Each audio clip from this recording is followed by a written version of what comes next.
magandang gabi pong muli sa ating lahat, sa inyo kung sino man ang naka-join. Wala ako nakikitang viewer, pero bagon pa man, tuloy-tuloy po ang ating pag-aaral. Ayan, nandiyan na si Pastor Nanding. Magandang gabi po, Pastor. Salamat at naandyan na po kayo. Tayo po ay magsisimula na sa ating gawain. So already 6:35. So simulan na po natin ang ating gawain sa gabi ito. Isaiah chapter 64 verse 35. Verse 10 and 11 pa nangyari. Okay. So sa ating po pagpasimula, samahan po muna niyo ako sa ating pananalangin. O dakila naming Diyos, Panginoon naming Ama, muli po kaming nagpapasalamat at nagpupuri sa iyo sa gabing ito nang ibinigay mo sa amin upang kami makapag-aral ng iyong mga salita. Muli mo kaming samahan, muli mo kaming gabayan, Panginoon. Ikaw po ang magturo sa amin. Ang mga kapatid namin na wala pa po dito, hindi pa nakaka-join, ikaw po ang mangusap, ikaw po ang magpaalala sa kanila na sila ay mag-join na sa aming gawain sa gabing ito. Salamat po, dakilang Diyos. Ito po ang panalangin namin sa pangalan ng Panginoong Hesus. Amen. Amen. Okay, salamat po, Pastor Nanding, at naandyan na po kayo. Tayo po ay magpapatuloy sa ating pag-aaral at ang ating tatalakayin sa gabing ito, ang Isaiah chapter 64 verses 10 to 11. Pansamantala po, wala pa rin si Pastor Claude, hindi pa siya available sa gabing ito, kaya ako po muna ang magdi-discuss. Okay, kagabi ay natalakay natin ang Isaiah chapter 64 verses 8 to 9, at ito ay tumukoy sa katangian ng Diyos na hindi nagbabago. Kaya nga doon sa ating mga tinalakay kagabi, ang sabi natin doon, yan, gayon man o Yahweh, ikaw pa rin ang aming Ama. Kami ang putik at ikaw ang magpapalayok. Ikaw ang sa amin humubog. O Yahweh, huwag kang mapuot sa amin ng labis. Huwag mo nang alalahanin magpakailanman ang aming mga kasamaan. Mahabag ka sa amin sapagkat kami iyong bayan. Ang mga pangungusap na ito sa verses 8 and 9 ay nag-ugat doon sa mga pahayag doon sa mga naunang talata na nagsimula sa verse 6 na kung saan tinukoy doon yung mga kasamaan pa rin, mga pagsuway na ginagawa ng mga Israelita kay Yahweh. Nakita nila dito na sa kabila ng lahat ng iyon, sa kabila ng kanilang mga ginawa ay nananatili pa rin ang Diyos na siyang Diyos nila, at naniniwala pa rin sila na hindi sila nito pababayaan o iiwanan. Kaya pagdating dun sa verse 9, nandun pa rin ang kanilang paghingi, yung tinatawag nating prayer of plea or prayer of supplication sa panahon natin ngayon. So nandoon yung kanilang pag-asa, paghingi kay Yahweh na wag silang kakalimutan, wag silang kagagalitan, wag silang pababayaan. So yun po ang napakagandang nilalaman ng mga talatang yon. Yung sabi doon sa verse 9, huwag kang mapuot sa amin ng labis, huwag mo nang alalahanin magpakailanman ang aming mga kasamaan. Well, ito po ay isang katotohanan na ang Diyos ay hindi nagtatago o nagtatanda ng mga kasalanan ng sino mang sa Kanya ay lumapit, ng sino mang sa Kanya ay sumampalataya. Kinakalimutan na niya ang lahat ng mga maling ginawa, ng lahat ng mga kasalanan na ginawa ng mga taong sa Kanya ay lumalapit. And then yung ating talata na tatalakayin sa gabing ito, tumutukoy sa pagpapatuloy ng kapahayagan ng Israel sa kanilang mga nagawang mga kamalian sa bayan ng Diyos, at ang kanilang mga ginawa ng Diyos sa kanila, yung mga katangian ng Diyos, na yung kanilang pag-asa na ang Diyos ay mananatili sa kanila. Okay, ang sabi sa verse 10, ang mga banal na lungsod mo'y naging mga disyerto. Ang Jerusalem ay naging mapanglaw na guho.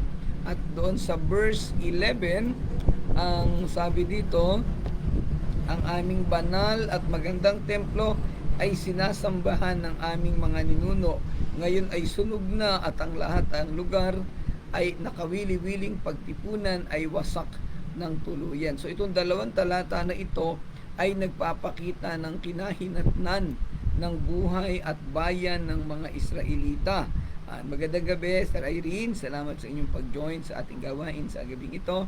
Yan, nagpapakita ang mga talatang ito na ang yung kahindik-hindik na nangyaring kasamaan o resulta ng pagsuway ng mga Israelita sa kanila sa kabila ng pagmamahal, ng pag-intindi, pag-unawa sa kanila ni Yahweh, nanatili ang kanilang katigasan ng ulo, nanatili ang pagsuway at pagtalikod. Kaya ito ang nangyari sa kanila.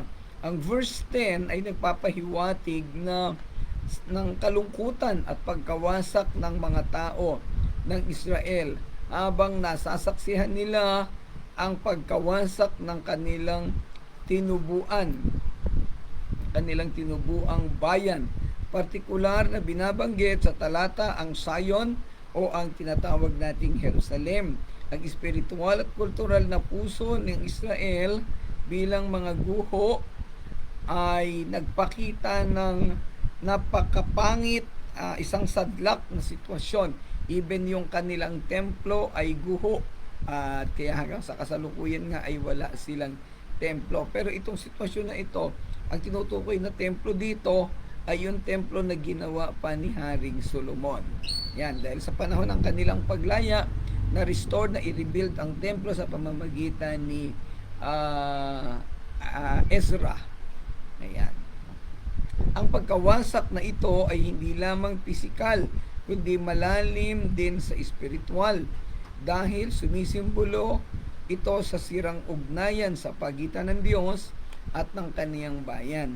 Totoo na ang tinutukoy sa dalawang talata na nabasa natin ay ang pisikal na pagkawasak ng bayan ng Israel kasama ang kanilang templo. Naging parang disyerto ang kanilang bayan. Pero ang binabanggit dito, lalo na sa kapanahunan natin, mas matindi, mas malalim yung tinatawag na espiritual na pagkaguho, wherein yung mga tao ay mapapahamak papunta sa apoy ng impyerno, sa kamatayan o sa kapahamakan dahilan sa kanilang pagsuway sa mga utos ni Yahweh. Yan, at ito yung isa sa mga tinalakay natin kanina sa mga Bible study doon sa 13, ano? Yung dahilan sa katigasan ng ulo ng mga tao, dahilan sa kasalanan, mayroong nag-iintay na kapahamakan. Pero subalit, sa kabila nito, na ando ng biyaya ng Diyos sa pamamagitan ng Panginoong Hesus, tayo ay tinubos sa ating mga pagkakasala.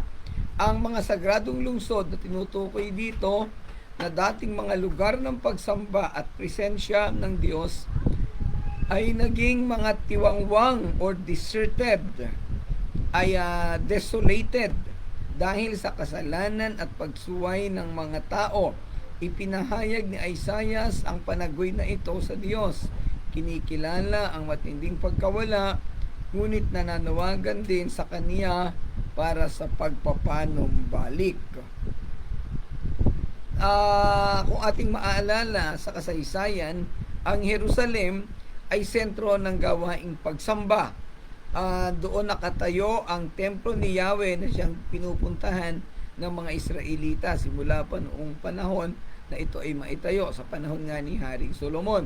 Kaya doon sa naalala na naman natin yung prayer of ascent doon sa Psalms, na kung saan yung mga Israelita ay naglalakbay ng malayo, naglalakad paakyat doon sa bundok ng Jerusalem upang sumamba lamang. At yun nga, nakakatuwa na sa habang sila ay naglalakbay, sila ay umaawit.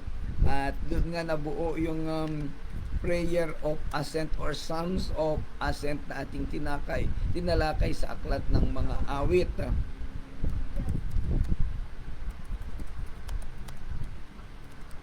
Yan. Okay, so kung hindi ninyo matandaan, ito ay matatagpuan sa awit 120 hanggang 134. Ayan, okay, so i-recall nyo na lang yung sitwasyon doon sa Psalms 120 to 134. Ang mga Israelita ay naglalakbay upang pumunta sa Jerusalem upang sumamba. Ayan. Okay, so tuloy po tayo sa talatang 10. Ang sabi dito, ang pangkalahatang mensahe ni Isaiah sa talatang ito ay sumasakop sa paghatol at pagkapanumbalik habang hinarap ng propeta ang mga tao ng Israel sa kanilang kasalanan at tinatawag sila sa pagsisisi upang matanggap ang awa at pagpapanumbalik ng Diyos. Ang konteksto ng talatang ito, ang propeta ay nagsasalita sa mga tao ng Israel tungkol sa kalagayan ng kanilang mga lungsod at ang pagkawasak na nangyari sa kanila. Kaya ngayon title, ito ay isang holy land, ito ay sentro ng pagsamba. Sinasabing doon nakatira si Yahweh ayon sa mga pahakapahayagan nila. Isang banal na lugar, subalit naging disyerto, nawalan ng kwenta, nawalan ng pakinabang. At ang kanilang mga tahanan kasama ang templo ay nagiba. Isang nakakalungkot at isang napakasamang sitwasyon na nangyari sa bayan ng Israel, particularly sa Judah o saka doon sa Jerusalem. Sa partikular na talatang ito, inilarawan ni Isaiah ang dating mga banal na lungsod ng Israel bilang nasa isang estado ng ilang at kawalan, naging ilang o wilderness at naging kawalan, totally walang-wala. Well, napakarami ng pag-aaral at kabanata na natalakay natin ang naging sitwasyon ng kalupaan ng bayan ng Judah. At maging yung counterpart niya, yung Northern Kingdom, doon yung Israel. Ang lahat ng ito ay nangyari bilang resulta ng pagsamba. Ngayon, pwede natin itong dalhin doon sa practical na aplikasyon na sa buhay nating mga mananampalataya ngayon. Na ang buhay natin minsan or malimit ay tila baga walang kakwenta-kwenta. Walang ka-challenge ang buhay natin at parang walang nangyayari kahit anong gawin natin. Ang dahilan lang po nito ay ang ating pagsuway sa Panginoon o yung pamumuhay natin sa pagkakasala. Kaya hinihikayat ng talatang ito ang mga bagay na ginagawa natin na hindi nakalulugod kay Yahweh. Ito ay ating talikuran na at mamuhay tayo sa isang bagong buhay, sa isang bagong sitwasyon na kung saan pinararangalan natin ang Panginoon. Ayan. Okay. Ang tema ng pagiging disyerto o kawalan at pagkapanumbalik ay sentro ng mensahe ng talatang ito. Ang paggamit ng salitang kawalan o disyerto ay nagbibigay diin sa lawak ng pagkawasak na nangyari sa mga banal na lungsod na nagpapahiwatig ng isang pakiramdam ng kawalan at pag-abandona o pagiging tiwangwang, nawalan ng silbi, nawalan ng mga pananim, even yung mga hayop ay nangawala kasama ang kanilang mga tahanan. Ang pagbanggit sa Sion at Jerusalem ay lalong nagbibigay diin sa kahalagahan ng kawalan. Alam natin na ang Sion symbolizes the house of God. At syempre, kaugnay nito yung pagsamba. Ibig sabihin, even yung pagsamba o yung pananampalataya at pagsunod sa Diyos ay nawala din sa bayan ng Jerusalem o ng Judah. At yan naman ang totoong nangyari na siya naging dahilan ng kanilang pagkakabihag doon sa bayan ng Babylonia. Sa huli, tinuturo ng talatang ito ang pangangailangan para sa pagsisisi at pagpapanumbalik. Yan ang panawagan sa atin ng talata na kalimutan, talikuran ng ating mga kasalanan at manumbalik tayo sa Diyos. Kagaya ng ating pinag-aaralan kanina, anumang oras, anumang panahon na tayo'y manumbalik sa Diyos, siguradong tayo ay kaniyang tatanggapin. Dahil mahal tayo ng Panginoon, hindi niya nais ng sino man sa atin ay mapahamak. Ayan. Okay. Dagdagan natin ang ating pag-aaral. Ang talatang ito ay kaugnay ng mga talatang sa Panaghoy chapter 1 verses 1 to 4 na nagpapakita ng isang malinaw na paglalarawan ng pagkawasak ng Jerusalem pagkatapos ng pagbagsak nito na sumasalamin sa kalungkutan sa talatang 10. Ayan. Ang ikalawang hari, chapter 25, verses 8 to 10, ito ay naglalarawan ng makasaysayang salaysay ng pagkawasak ng Jerusalem. So, ganun din yung nangyari. At sa Psalm 79, verse 1, ito naman ay isang panaghoy dahil sa karumihan ng banal na templo ng Diyos at ang pagkawasak ng Jerusalem. Talagang hindi ka malulungkot ka pag nakita mo yung naging sitwasyon doon sa Jerusalem, lalo na doon sa templo ng Panginoong Diyos. No po? At naalala natin yung katayan, yung na tinalakay natin dati, yung mga tao ang tila hayop na kinatay. Ayan, doon sa kanilang lugar na pinagkakatayan ng mga hayop. Naranasan nila, they were annihilated, lahat ng pangit, lahat ng mabibigat at isang sitwasyon na mararanasan ng mga tao ay naranasan ng mga Israelita. Kasama pa nito yung kahihiyan na nakita o nasaksihan ng buong mundo nang sila'y mabihag ng Babylonia. Kahit ang Diyos ay tila baga inisip ng mga tao na nawalan ng kapangyarihan. Kasi ang dating sa mga tao, hindi niya inilinigtas ng Diyos ang kaniyang bayan. Pero syempre, hindi naman nauunawaan ng ibang tao kung ano ang layunin ng Diyos sa kaniyang ginawang pagpaparusa o pagpapabaya sa kaniyang bayan. Ang kahulugan ng talatang ito sa mga mananampalataya ngayon ay sumasakop sa paalala ng kabigatan na magiging resulta ng kasalanan. Yung naging epekto sa mga Israelita ng kanilang pagsuway, ipinapaalala sa atin, inire-remind na sa atin na posible ring mangyari sa atin kung tayo ay hindi susunod sa Diyos, kung tayo ay magpapatuloy sa ating pagkakasala. Kaya ito'y panawagan sa ating lahat. May mga Kristiyano rin na nagpapatuloy pang namumuhay sa kasalanan, at doon naman sa mga hindi pa nananampalataya sa Panginoon. Ito na yung pagkakataon na kilalanin mo ang Diyos bilang iyong Diyos na tagapagligtas. Ibigay natin ang buhay natin sa Kanya.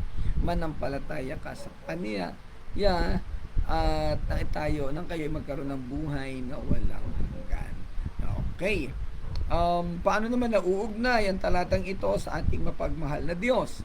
Bagamat binabanggit ng talata ang tungkol sa pagkawasak at kawalan, muli itinuturo rin ito ang pag-ibig ng Diyos. So ito yung tinatalakay din natin kagabi na bagamat nagpaparusa ang Diyos sa mga makasalanan at sumusuway sa Kanya, anumang oras na tayo bumalik sa Kanya, kayang-kaya niyang i-restore ang buhay natin, kayang-kaya niya tayong patawarin at siguradong hindi niya tayo itataboy. Ito rin yung tinalakay natin kagabi sa panahong tayo ay manunumbalik o makikipag-ugnayan patuloy sa Diyos. Okay. Punta po tayo sa talatang 11. Ang sabi dito, ang aming banal at magandang templo na sinasambahan ng aming mga ninuno ngayon ay sunog na, at ang lahat ng lugar na kawili-wiling pagtipunan ay wasak ng tuluyan. Isa pang karugtong na nakakahindik, bigat ng damdamin. Yung templo na napakaganda, itinayo ni Haring Solomon, na ando na nababalutan ng ginto, pero ang nangyari ay giniba o nasunog, wala ng templo, no? Ibig sabihin, wala na rin ang kanilang pagsamba o yung kanilang pananampalataya. Yung pagbagsak ng templo physically ay hindi lang ito tumatalakay sa physical na katigasan ng ulo o katigasan, simpleng kawalan ng templo. So, sa halip, ito'y sumasakop sa isang malalim na simbolismo ng kawalan ng pananampalataya, na kawalan ng pagsamba sa Diyos. Wala nang magiging pagsamba kasi wala na yung lugar na panambahan. At ayun nga, kaya sila dinala na doon sa Babylonia. Ano po? So, ganoon ang sitwasyon. So, sa ating kapanahunan ngayon, ang simbolismo na nais ituro nito ay ang pagkalat ng kawalan ng tunay na pananampalataya, tunay na pagsamba sa Diyos, at ang pagkalat ng mga maling pamamaraan sa pagsamba. Hindi na sinasamba ang tunay na Diyos. Sa halip malimit, ang sinasamba ay ang ating mga sarili. Nasa church, gumagawa ng mabubuting bagay, nagkakaloob sa simbahan, pero ang iniisip ay ang sariling kapakinabangan. Yan po ang larawan ng mga simbahan o ng mga mananampalataya sa kasalukuyang kapanahunan. Okay. Ang talatang 11 ay nagpapahayag ng matinding kalungkutan at kawalan na naranasan ng mga tao ng Israel habang pinagninilayan nila ang pagkawasak ng templo. Ang templo ay hindi lamang isang pisikal na istruktura, kundi ang espiritual na sentro ng kanilang pagsamba.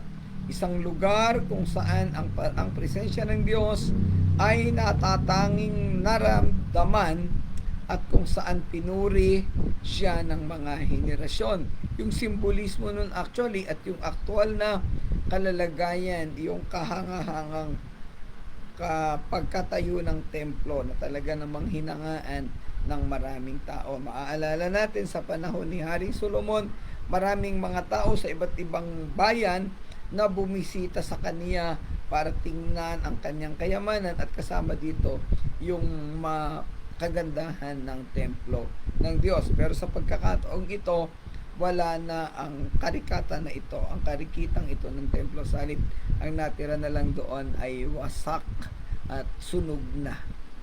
Okay? Sa kasalukuyang panahon, walang templo ang Jerusalem. Dahil iba ang nag-o-occupy doon sa dating pinagkakatayuan ng templo.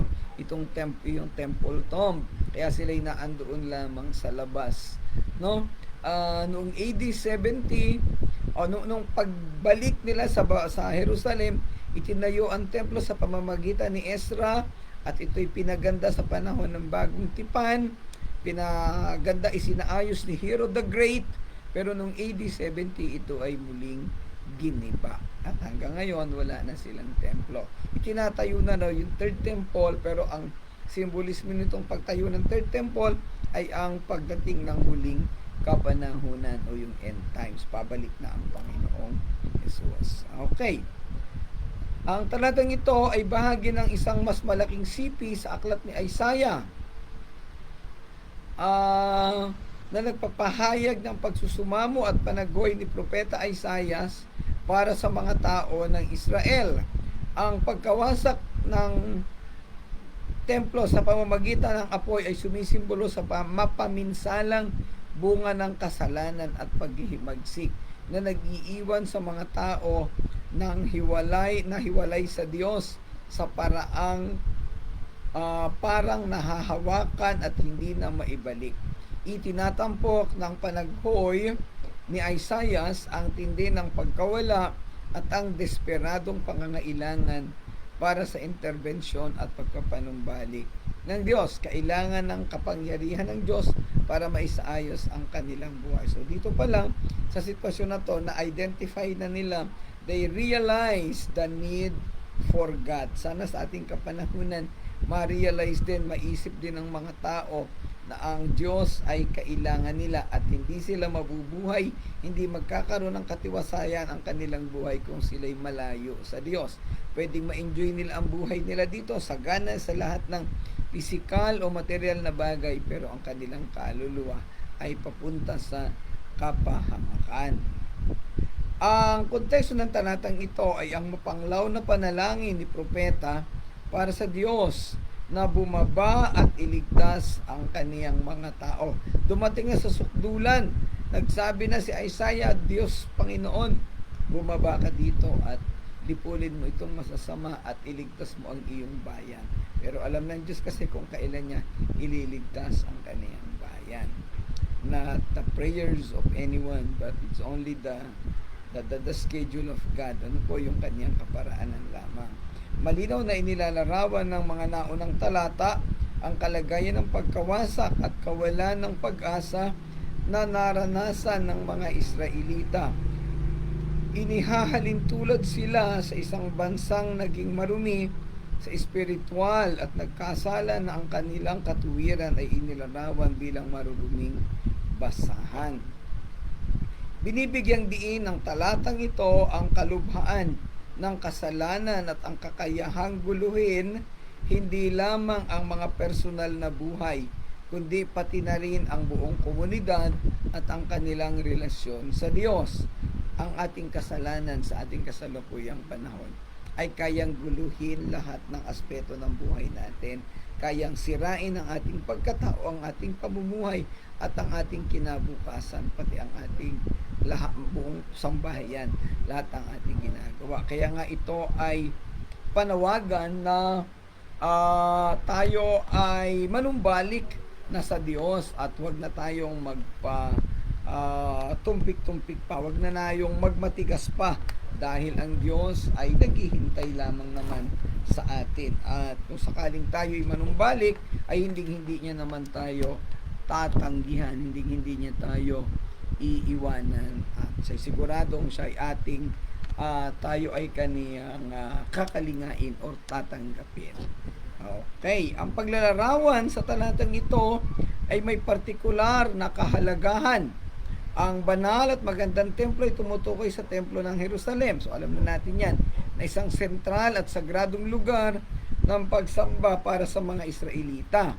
Ang templo ay simbolo ng presensya ng Diyos sa kanyang bayan, at ito ay isang lugar kung saan sila ay nag-aalay ng mga sakripisyo, humihingi ng kapatawaran sa kanilang mga kasalanan. So again, yung pagkawala ng templo ay nagpapakita ng kawalan ng Diyos sa buhay nila.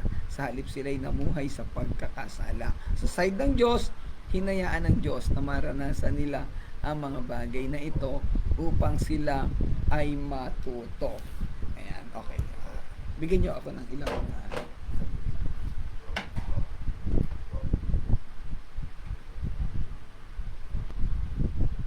okay.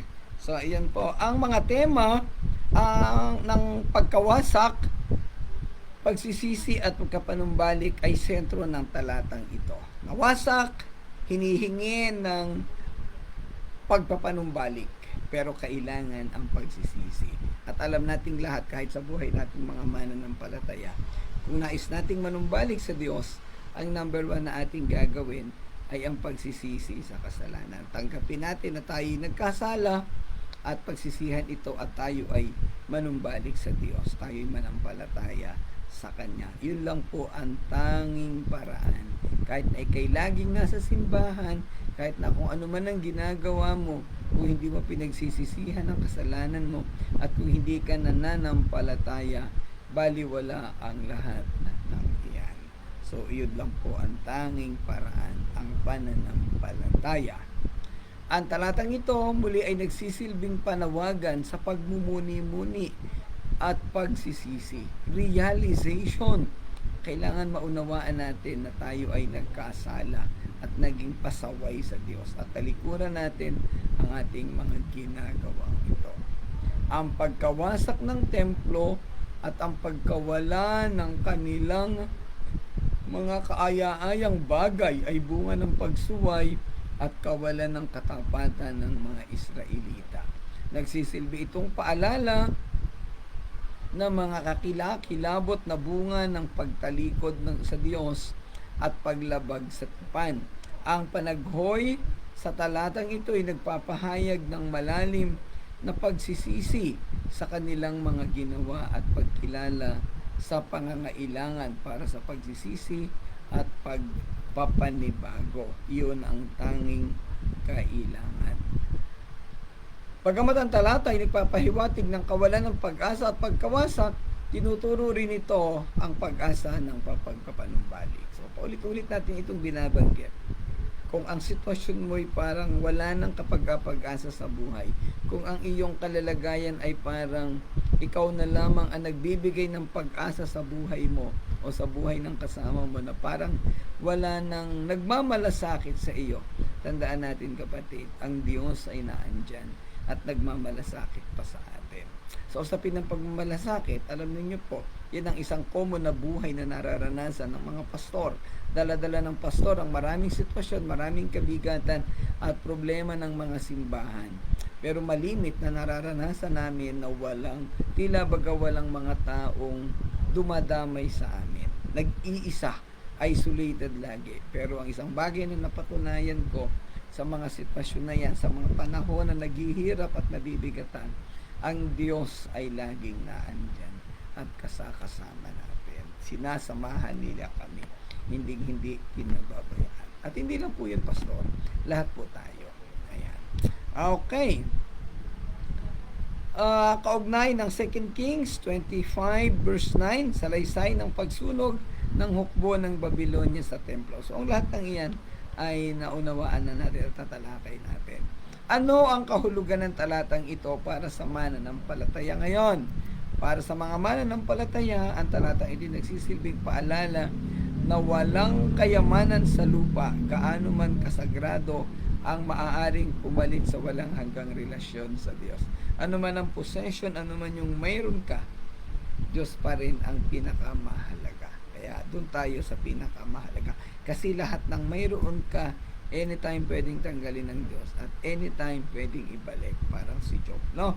Okay, doon noong panahong, naalala lang natin, noong panahong tinukso ni Satanas si Jesus, ipinakita ang mundo at ang sabi, ibibigay sa kanya ang lahat. Sumunod lamang o sumamba sa kanya ay isang napakalaking pagkakamali ni Satanas. Hindi niya alam na ang kaharap niya, yun ang lumikha ng mundo. Diba? So, ang kailangan natin sa ating kapanahunan ay manumbalik sa Diyos, ma-reestablish ang relasyon, sumunod sa Kanya at magpasakop. Sa ating pong lahat na nakakaranas ng kabigatan, sa ating lahat na nakakaranas ng mga kahirapan sa buhay, baka meron tayong napapabayaan ang ating relasyon sa Panginoon. Ang relasyon natin sa Panginoon ay parang isang matibay na pagkakadugtong. At pag ito'y lumuwag at nawala, ay magkakahiwalay na. Hindi natin kakayanin ang ating buhay. Kaya ang kailangan, babalik tayo sa Panginoon at ulit tayo dudugtong sa Kanya. That is the establishment of our relationship, which will end up to eternity. Walang wakas, walang katapusan ang pagmamahal ng Diyos. Okay? So, ayan po. Ayan, paano nauugnay ito sa Panginoong Diyos? So, gayon na nga yung binabanggit natin kanina. Sa pag-aaral naman at sa sitwasyon ng Panginoong Hesus, ano ang relasyon nito sa Kanya? Well, ang pananampalataya natin ay sa pamamagitan ng Panginoong Hesus, sa pamamagitan ng Kaniyang pagpapakasakit sa krus, Kanyang kamatayan, ay ma-re-establish ang ating relationship sa Panginoong Diyos. Ipinahayag ni Jesus na siya ang templo sa John chapter 2 verses 19 to 21. At sa pamamagitan ng Kanyang kamatayan at muling pagkabuhay, ginawa niyang posible para sa mga mananampalataya na magkaroon ng direktang paglapit sa Diyos. Ang pisikal na pagkawala ng templo ay tumutukoy sa espiritual na pakinabang na matatagpuan kay Jesus, na siyang pangunahing pinagmumula ng pagsamba at pagpapanumbalik. Anong ibig sabihin nito? Nawala ang physical na templo, pero na-establish yung spiritual temple, which is yung ating relationship sa Panginoong Hesus. Kasi kung sa ating kapanahunan ngayon nananatili ang templo, doon tayo pupunta sa templo. Doon lang magiging ritual worship din. Pero ang sinasabi, ang Diyos natin ay omnipresent. He is a spirit. At sabi sa John chapter 4, we should worship Him in truth and in spirit. So, hindi lamang sa partikular na templo. Maalala ninyo, ang sabi ng babaeng Samaritana, ang mga Israelita, ang mga Hudyo sumasamba sa Jerusalem, at sila naman ay doon sa bundok, no? Na kalimutan ang pangalan ng bundok na ipinagkaloob sa kanila na doon probably sa lugar ng Samaria, no po. So, pero ang tugon ni Jesus Christ, dumarating na ang panahon na ang lahat ng sumasamba sa Kanya ay sasamba sa Espiritu at katotohanan. At yun nga yung binabanggit dito. Hindi na natin kailangan ng templo sa kapanahunan ngayon. Pero syempre, yung pong simbahan, yung mga church building, hindi po yan considered na templo. Yan po ay place of gathering, wherein yung pamilya ng Diyos ay nagsasama-sama para sumamba. Ayan. So there are, kasi may iba't ibang locality, hindi tayo pupunta sa isang particular na templo lamang kagaya ng sa kapanahonan ng lumang tipan. Okay, sa atin pong pagtatapos, nais muling ipaalala ng talatang ito ang madamdamin at makapangyarihang panawagan upang tayong lahat ay manumbalik sa Diyos. Kung paanong nananawagan si Isaiah sa mga Israelita na manumbalik sa Panginoong Yahweh upang makamit nila ang tagumpay sa buhay, ganoon din ang panawagan sa ating mga mananampalataya. Okay, bukas matatalakay natin ito ng higit pa sa ating Sunday worship service. So mga kapatid, yan po ang ating pag-aaral sa gabing ito. Tayo ay huwag magsawang sumamba, maglingkod sa Panginoon. May mga pagkakataong tayo nang hihina, napapalayo, pero ipagpatuloy lang natin ang pagsamba at paglapit sa Kanya upang hindi tayo mapahamak, upang tayo ay manumbalik sa Kanya at hanggang sa dulo ng walang hanggan ay makakasama natin siya. Okay? So samahan po ninyo ako sa ating pananalangin. Ama naming Diyos, Panginoon namin, patuloy ka po naming pinapasalamatan sa gawaing ito, sa pagpapatuloy ng pag-aaral at sa patuloy na pagbibigay mo sa amin ng kapanahunan, ng iba't ibang karunungan, ng mga praktikal na aplikasyon ng mga salita mo sa lumang tipan sa aming kasalukuyang panahon. Dalangin ko, Ama, sa lahat ng nakinig sa aming pag-aaral at sa lahat ng makakapakinig pa, maging yung mga hindi nag-join ngayon, ikaw po ang magpaalala sa kanila na pakinggan nila ang pag-aaral na ito dahil napakahalaga ng implikasyon nito o resulta sa kanilang mga buhay. Pagpalain mo po ang bawat isa, Panginoon, na nakapakinig at ang makakapakinig pa ng aming pag-aaral. Gabayan mo po sila, Ama, sa pangalan ng Panginoong Hesus. Amen. Amen. Okay, so maraming salamat po muli sa inyong pagsama. Ang nakita ko lang na nag-join ay si Pastor Nanding at si Sister Irene. Hindi ko alam kung mayroong ibang naka-join na hindi ko nakikita. 2 viewers lang din ang nakalagay dito sa statistics eh. But anyway, tuloy-tuloy po ang ating pag-aaral. Tinutuloy natin ang ating devotion kahit merong isa-dalawa lamang na nakikinig kasi yan ay recorded at pwede itong mapanood anytime. Okay? So, salamat po sa inyong lahat, Pastor Nanding, Sister Irene, at kung sino man yung naandyan na hindi ko nakikita. Pagpalain po kayo ng Panginoon, kita-kita po tayo bukas sa ating worship service. 9 o'clock in the morning, prayer fellowship, and then approximately 10 o'clock ang ating formal na worship gathering or worship service. Salamat po, pagpalain kayo ng Panginoon. To God be the glory.